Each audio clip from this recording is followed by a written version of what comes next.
Reinaldo, Albron. I worked in a mailroom clerk for Shearson and Lehman American Express, and so I worked the whole building. I'm up and down the whole building, delivering mail to the offices and stuff like that. That day I had got late to work, which wasn't, usual. It was, out of the usual, and so I hadn't been yet organized, so I wasn't on my run, like doing my deliveries, and which made it easier for me to get away, get out,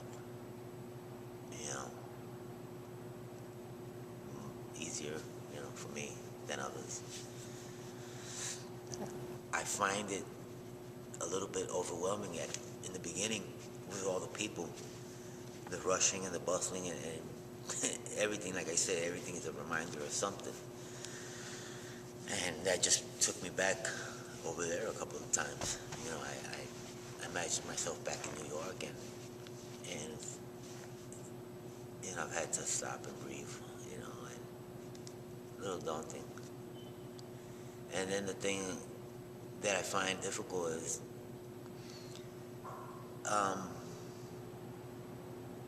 developing like friendships and stuff like that, or any type of intimacy. It's like they might not be there again, or I know these people now, and next week maybe not. They may not be here, and that's stuff that I've had to work through also, because in life no one's ever really always there anyway. Sooner or later someone, but it's just someone asked me one time to try to explain to them what I was talking about when I said something about like that, and I was saying, well, picture yourself at your work site or at your school or anywhere where you see people on a daily basis, on a regular basis, and you fill the room with them, and then you close your eyes and you open them and they're all gone. Not one, two, they're all gone. So that's just sort of to see the magnitude of what I'm trying to explain, I can say I'm an artist, but if the people say I'm an artist, if the people say that I can write, if the people say that they got something from anything that I said or did or painted or wrote, then that's enough, to be able to say that, hey, you know what I mean? It's like the actor that always says that the applause, the sound of the crowd is what drives them, continues driving them forward. Well, it's the same thing with an artist, I believe. When a person admires their painting or their written work or their poetic work, that's the drive, to say, well, you know what? It matters to someone. Someone appreciates it. Someone likes it. Someone sees or gets something out of it. That's what art is, I guess, for me. Actually, I got introduced to writing through therapy. I was when I was young, I was told that sometimes to get stuff out, it'd be easier to write about it. Sort of like well, the way she explained it to me was I could write something, crumble it up, and throw it away.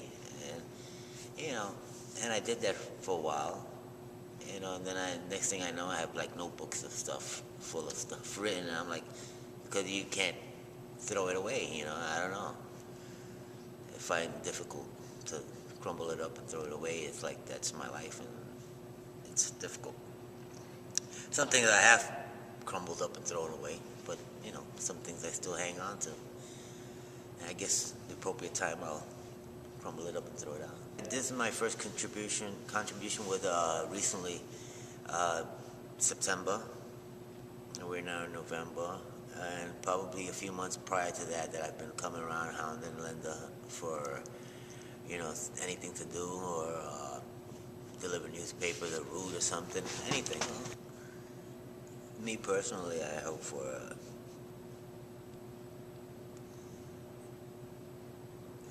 lot of things, but in general, I hope for being able to function the way I used function, to be able to communicate and express myself without fear, and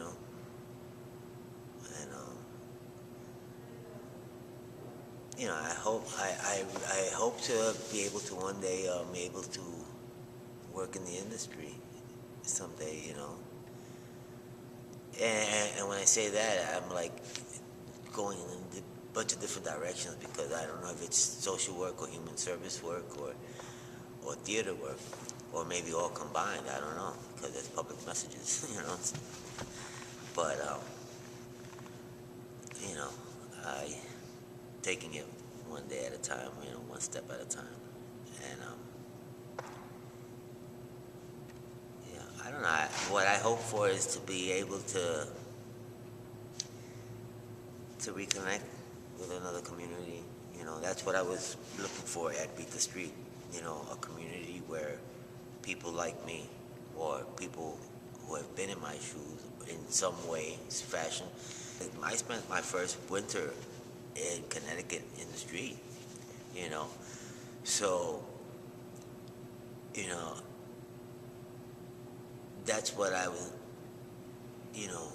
what I mean by connecting with people, beat the street, and people who understand. And if I say it was cold last night, they'll know exactly how cold it was, because normal conversations, oh, it was cold last night. Yeah, it was cold last night until I went inside and warmed up. But when there is no inside, and it's just nothing but cold, in the morning it's just cold again.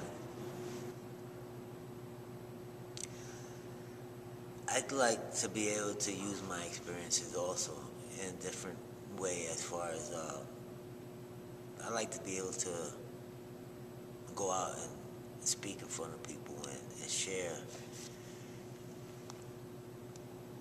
somewhat my experience, but not just share it. I also want to be able to show a solution to it. I want to be able to offer some type of help to people, whether it be refuge in drug addiction or housing or whatever, because I think when you're homeless, that's the funny thing about homelessness. When you're homeless, you're kind of everything, because you're in the same pot with you know what I'm saying? You may be an addict, and you may not be an addict. You may be an alcoholic, you may not be an alcoholic. But you'll all be considered the same because of the way people perceive you to be. Which is bad, but good.